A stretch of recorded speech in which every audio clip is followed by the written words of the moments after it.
Tere tulemast Mombasasse. Tšau. Meie näod on veidi läikivad higist, siin on subtroopiline kliima. Palmide keskele ja nagu näete, kõik õitseb ja oleme kogu aeg higised. Ja me sõitsime siia 5,5 tundi rongiga Nairobist ja me täna selles videos räägimegi rongisõidust. Meie rongisõit sai alguse sellest, et me tulime kella 10 hommikuse rongi jaoks tulime raudteejaama ja siis seal selgus, et kell 10 ei lähe ühtegi rongi Mombasasse, vaid läheb kell 10 õhtul. Nii et siin kõneleja tegi suure vea ja segamini 10 PM ja 10 AM.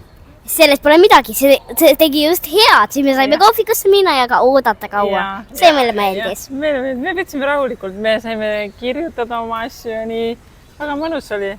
Tariili pahandas endaga ise rohkem vist kui meie. Me veetsime need 5 tundi seal terminali ees ja terminalis. Sõime, jalutasime. Jalutuskäigu ajal nägime igasugust värvilisi sisalikke ja linde. Sellest teeme veel ka pildid on meil olemas, et väga laevad linde. Palju pisikesi pruune, aga oli ka üks suur kollane ja sinisega sisalik. Sisalik, see oli väga lahe. Aga rongisõit ise oli väga lahe meil, et... Ma räägin sellest terminalist ka paar sõna, et selleks, et pääseda siis ootesaali pidi läbima 3 turvakontrolli, nendest 2 valgused ja kotid läbi, 1 koera narkokoerte nuuskimise. Esimest korda meil tehti seda narkokoerte. Ja siis piletikontroll ja veel dokumentide kontroll, nii et kokku 6 kontrolli. Ja väga moodne oli see terminal ja kõik see oli väga hea. Aga seal enda oligi naljakas, et need teenindajad, kes seal olid söögikohad ja poed, et need siis lendasid meil kõik peale ja üritasid meile pakkuda oma sööke ja jooke järjepidavalt. Nad imestasid, et me pole esimeses klassis. Sest valged inimesed võiks sõita esimeses klassis. Tahtsid meid sinna kuidagi suunata. Ja see hindadest rääkides, siis see economy class maksab 3 peale reis 29 eurot ja esimene klass oleks me läinud maksma 84 eurot. Seal saab siis restorani vagunis käia söömas, muidu toodi lihtsalt sööd. Jah, wifi on ja veidi laiemad istmed. Aga muidu oli väga hea, ma ütleks, et väga mugav, palju mugavam näiteks kui USA-s see rongisõit meil. Rong ei kõikunud. Palju sujuvam sõit, täiesti nagu hea valgustus oli ka pärast, me saime veel seal ka lugeda ja asju teha. No aga mis oli kirstordil? Mika, kas sa mäletad, kui poolel teel me jõudsime, mida öeldi, et mida me läbime? Ja räägiti ilusti pikalt sellest mikrofoni. No. Öeldi, et me käisime safaripargis, aga öeldi, et tuleb National Park ja me sõitsime sellest läbi ja sõitsime kõige suuremast läbi. Ja siis me nägime elevante. Me nägime elevante. Keda sa esimese nägid? Ma nägin lõvi pere. 4 lõvi, 2 last, 2 vanemat.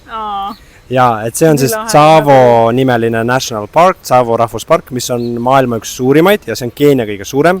Ja pindalalt on see 22 000 ruutkilomeetrit ehk pool Eestit on rahvuspark. Ja me sõitsime sealt ikka tükk aega sealt läbi. See oli ikka päris pikk aeg, kui me sealt läbi sõitsime. See ei olnud nii kiiresti, ei käinud läbi. Väga ilus oli näha seda loodust, see puutumata loodust. Üldse oli palju seda metsa ja sellist, aga seal oli väga ilus, Ja elevante näha oli ikka väga kihvt. Ja üks mees meie ees kogu aeg hõikas elevant, me ei näinud, oli juba suhteliselt hämarduv tund, et hakkas minema, aga veel oli ilusti näha. Tegelikult, kui sa oskasid vaadata. Aga meie alguses ei osanud, kuid siis me sattusime ühele, seal oli mingi aas või nii, ja siis neid oli seal palju, et nad sõid seal puude all. Ja just tahtsingi öelda, et kui sa tahad elevanti näha, sa pead neid oskama lihtsalt näha. Need on lihtsalt, kui sa neid lähedalt näed, sa saad aru kohe, et need on elevandid. Sest üks oli pruun lähedal, aga kui sa tahad neid näha kaugelt, siis need tunduvad sulle lihtsalt musta täpina. Aga me nägime ka lähemalt, et nad olid tegelikult ikka suurelt näha seal aknast kohati.